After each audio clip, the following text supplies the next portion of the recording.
Bhim army ने आखिर क्यों किया मुख्यमंत्री आवास का घेराव? आकाश आनंद ने बसपा संस्थापक सदस्य के निधन पर जताया दुख। आरजेडी नेता ने ईडब्ल्यूएस का किया खुलासा।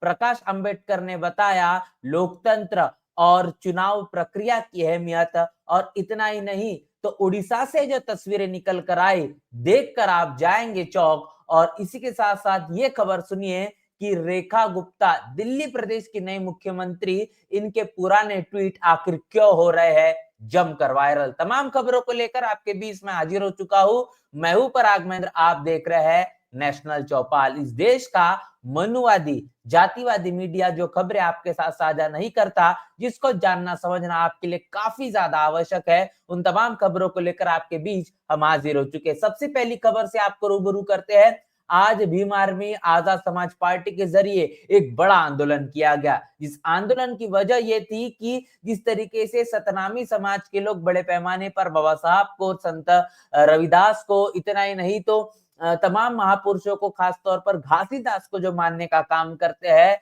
इनके जो तमाम आधार स्तंभ है, मान सम्मान देने के लिए तमाम जो चीजें तैयार की जाती है बहुजन महापुरुषों के मद्देनजर रखते हुए, उसको ठेस पहुंचाने का काम जिस तरीके से तमाम मनुवादी जातिवादी असामाजिक तत्वों के जरिए किया गया था, एक बड़ा आंदोलन हुआ। उस आंदोलन में आपने देखा कि बलौदा बाजार में किस तरीके से आंदोलन का ऐसा स्वरूप, कई लोगों को हिरासत में लिया गया, कई लोगों पर झूठे आरोप लगाए गए। और इन्हीं तमाम मुद्दे को लेकर आजाद समाज पार्टी और भीम आर्मी के जरिए आंदोलन हुआ। तस्वीरों में आप देख पा रहे हैं छत्तीसगढ़ के रायपुर में यह आंदोलन हुआ है। बड़े पैमाने पर लोगों का यहाँ जमावड़ा देखने को मिला। मांग ये थी कि जिन लोगों पर झूठे आरोप लगाए गए हैं, उन तमाम लोगों के आरोप को खारिज किया जाए और बाइज्जत बरी तमाम उन लोगों को किया जाए जो कि सलाखों के पीछे इस वक्त है और उनके मुकदमा पर किसी भी तरीके से जो है वो सख्ती लगातार बनाई हुई है पुलिस प्रशासन के जरिए। और लगातार उनको सलाखों के पीछे रहने के लिए शासन प्रशासन से भी दबाव बना जा रहा है। तो इन्हीं इसी मामले को लेकर आजाद समाज पार्टी के जरिए एक बड़ा आंदोलन किया गया। इसके साथ साथ ये खबर देखिए, बहुजन समाज पार्टी के संस्थापक सदस्य रहे ओपी बैरवा, जो राजस्थान से ताल्लुकात रखते हैं, इनका आज दुखद निधन हुआ, जिसको लेकर बहुजन समाज पार्टी के नेशनल कोऑर्डिनेटर आकाश आनंद ने बड़ी प्रतिक्रिया दी। आकाश आनंद, इनका कहना है कि बीएसपी के संस्थापक सदस्य व राजस्थान बीएसपी के पूर्व प्रदेश उपाध्यक्ष श्री ओपी बैरवा जी के निधन की दुखद खबर मिली। कुदरत उनके परिजनों को यह दुख सहन करने की ताकत दे।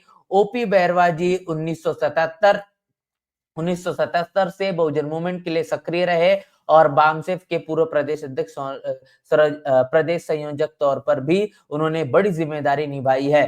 तो ओपी बैरवा जी को यहाँ पर आकाश आनंद ने अपने श्रद्धा सुमन अर्पित किए हैं। और इस दुख की घड़ी में तमाम उनके समर्थक, बहुजन समाज पार्टी के कार्यकर्ताओं को लेकर ये बात कही गई है कि ओपी बैरवा जी का जीवन किस तरीके से इस मिशन और मूवमेंट के लिए उन्हें लंबे समय से लगाने का काम किया। ओपी बैरवा जी 1977 से बहुजन मूवमेंट के लिए सक्रिय रहे हैं और बामसेफ के पूर्व प्रदेश के संयोजक भी रहे हैं। और आपके जैसे जुझारू समर्पित कार्यकर्ता हम सभी की प्रेरणा स्रोत है। तो ये तमाम बातें आकाश आनंद के जरिए की गई है कि वो लोग जिन्होंने मान्यवर कांशीराम साहब के साथ कंधे से कंधा मिलाकर इस बहुजन मूवमेंट को अपनी बड़ी जिम्मेदारी के आधार पर निभाने का काम किया, जिनके बदौलत आज बहुजन समाज पार्टी आपको नजर आ रही है, वो तमाम इतिहास के अंदर काम नहीं किया गया होता। मान्यवर कांशीराम साहब के साथ उन लोगों ने अपने जीवन को और अपने जीवन के एक बड़ी भूमिका के तौर पर अपने जीवन के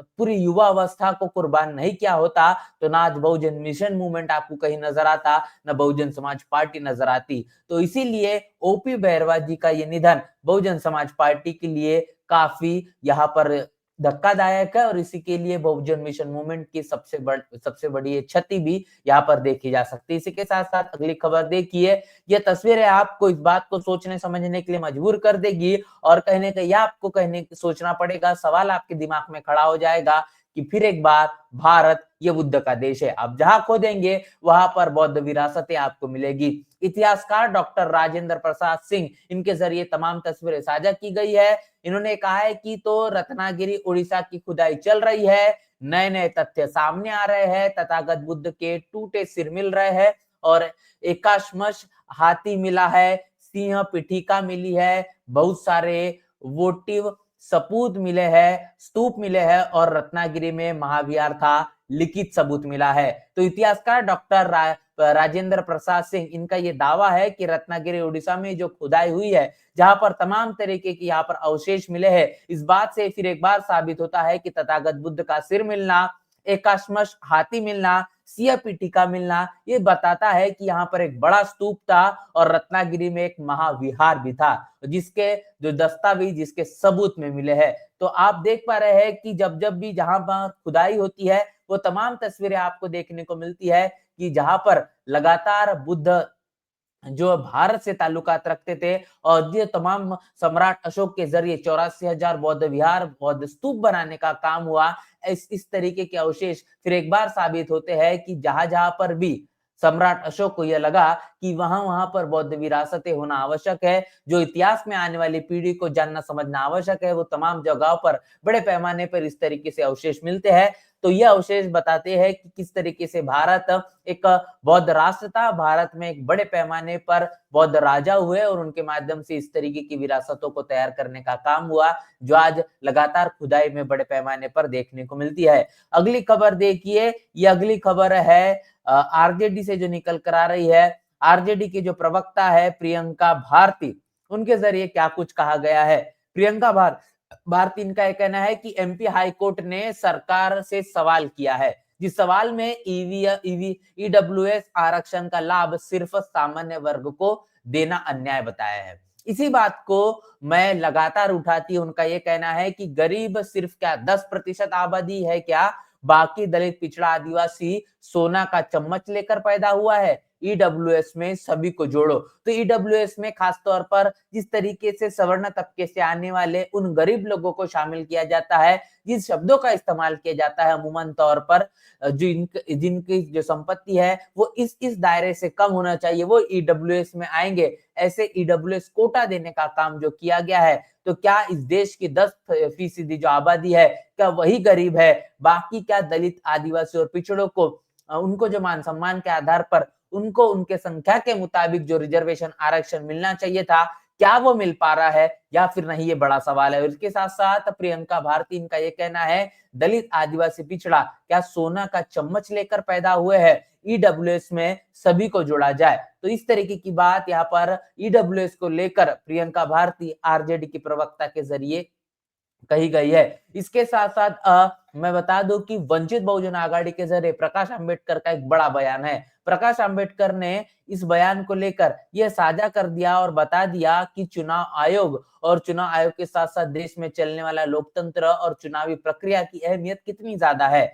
यहाँ पर प्रकाश अंबेडकर कहते हैं कि चुनाव अगली पीढ़ी को सुरक्षित करने का रास्ता है। चुनाव का असर है कि यह शराब और मटन का चुनाव नहीं, बल्कि खुद को और आने वाली पीढ़ी को सुरक्षित करने का चुनाव है। जिसे आप सत्ता में बिठाने जा रहे हैं, वह आपके साथ है या फिर नहीं। इसे एक बार जांचे, क्या आप किसी ऐसे व्यक्ति को साथ जाने वाले हैं जो आपका जीवन बर्बाद कर देगा। तो सवाल यहाँ पर प्रकाश अंबेडकर ने पूछा है कि जो चुनाव होते हैं, ये आने वाली पीढ़ियों के भविष्य को सुरक्षित करने के लिए होते हैं, न कि शराब और मटन और तमाम तरीके से आकर्षित करने वाली चीजों को के मद्देनजर रखने के लिए होते हैं, या फिर इनको अपने पास लाने के लिए होते हैं। चुनाव होते हैं सत्ता में बिठाने के लिए, और आपको इस बात का भी कहने का जो संज्ञान है, समीक्षा करनी होगी कि जिसे आप सत्ता में बिठा रहे हैं, क्या वो आपके साथ है या नहीं, या वो व्यक्ति सिर्फ और सिर्फ आपके वोटों के बदले अपने सत्ता का इस्तेमाल करना चाहता है, या फिर अगर ऐसे बेबुनियाद तौर पर गलत व्यक्ति को आप चुनकर सत्ता में बिठा देंगे, तो ऐसे लोग आपका जीवन बर्बाद कर देंगे। तो ये बात प्रकाश अंबेडकर के जरिए की गई है, जिन्होंने साफ तौर पर भारतीय जनता पार्टी पर तीखा निशाना बोला है। अगली प्रतिक्रिया और ये जो ट्वीट है, ये पुराना ट्वीट है जो कि रेखा गुप्ता का है। दिल्ली की नवनिर्वाचित नियुक्त मुख्यमंत्री रेखा गुप्ता, जो नए मुख्यमंत्री के तौर पर जिन्होंने शपथ ग्रहण की है, इनका ये ट्वीट लगातार वायरल है। क्या कुछ कहा जा रहा है, सुनिए। यहाँ पर रेखा गुप्ता कह रही है कि अरविंद केजरीवाल, दिल्ली तेरे बाप की भी नहीं है, जो तू यहाँ मुख्यमंत्री बनकर बकवास कर रहा है। दिल्ली जनता की है और जनता ही तुझे तेरी माँ की कोख में वापस भिजवाएगी, कमीना कहीं का। तो रेखा गुप्ता जो मुख्यमंत्री अब दिल्ली प्रदेश की बन चुकी है, इनके जरिए ट्वीट किया गया है, जहां पर अरविंद केजरीवाल को लेकर जिन शब्दों का इस्तेमाल किया गया है, इससे आप इस बात की कल्पना कर सकते हैं कि रेखा गुप्ता उनके मन मस्तिष्क में किस तरीके से चीजें चलती है, व्यक्तिगत तौर पर कैसी बयानबाजी करने के लिए वो कतई भी पीछे नहीं हटती। केजरीवाल अगला बयान देखिए, केजरीवाल अपना जन्मदिन कभी नहीं मनाता और उन्होंने अपनी मां से घटना घटना का वीडियो मांगा था जिसे वो नहीं दे सकी। तो इस तरीके के शब्दों का इस्तेमाल। अगली प्रतिक्रिया देखिए, अगली प्रतिक्रिया क्या कुछ कहती है, जो आपको ये बताने के लिए कोशिश है कि किस तरीके से अब दिल्ली प्रदेश की नए मुख्यमंत्री जो भारतीय जनता पार्टी ने बड़े ही लंबा समय लगाकर चुना है, उनकी मानसिकता किस तरीके से है। After coming back media ask Kejriwal, तुम्हें तुम्हें कैसे पता है कि मोदी तुमको मारना चाहता है। तो केजरीवाल सवाल कर रहे और रेखा गुप्ता का कहना है कि तुम्हें कैसे पता कि मोदी तुमको मारना चाहता है। इस पर केजरीवाल का जवाब, मैंने मोदी को बाजार से लाल हिट खरीदते देखा था। तो इस तरीके की प्रतिक्रिया है और इस पूरी की पूरी तमाम प्रतिक्रियाओं को लेकर नेहा सिंह राठौर, इन्होंने अभी अपना बयान साझा किया है। नेहा सिंह राठौर का ये बयान देखिए, जिन्होंने एक लंबे समय से लगातार भारतीय जनता पार्टी और देश के अंदर में चलने वाली भ्रष्टाचार से लेकर तो तमाम अहम मुद्दों पर अपने गानों के जरिए काबा, इस तरीके के शब्दों का इस्तेमाल कर इस तरीके के गीतों के आधार पर देश की जनता को वास्तविकता से रूबरू करने का काम कर रही है। और इसी में नेहा सिंह राठौर, इनका कहना है कि बधाई हो दिल्ली वालों, उज्जवल भविष्य की बधाई। तो यहाँ पर उन्होंने तंज कसा है कि जिनको आपने अब दिल्ली प्रदेश का मुख्यमंत्री बनाया है, आखिर वो कितनी बड़ी महिला विरोधी है या फिर कहेंगे आरक्षण विरोधी है। लगातार जेएनयू को लेकर आपत्तिजनक बयान उनके आ रहे हैं और ऐसे शख्सियत को, ऐसी व्यक्ति को, ऐसी महिला को अगर आपने दिल्ली का मुख्यमंत्री बनाया है तो शिक्षा का स्तर क्या होगा, निजीकरण में आखिर किस तरीके से बढ़ोतरी होगी, क्या को समस्या है फिर एक बार दिल्ली के अंदर बड़े पैमाने पर बनेगी या फिर उसका समाधान होगा, ये तो वक्त ही बताएगा। तमाम खबरों को लेकर आपको हमने साझा किया है। क्या कुछ इस बहुजन समाज से ताल्लुकात रखने वाली खबर है, उसको जानना आपके लिए आवश्यक है। तमाम खबरों को लेकर आपकी क्या राय है, प्रतिक्रिया क्या है, लिखकर कमेंट बॉक्स में जरूर बताएं और आप बने रहे नेशनल चौपाल के साथ। मिलते हैं नए वीडियो में, तब तक के लिए जय भीम, जय भारत।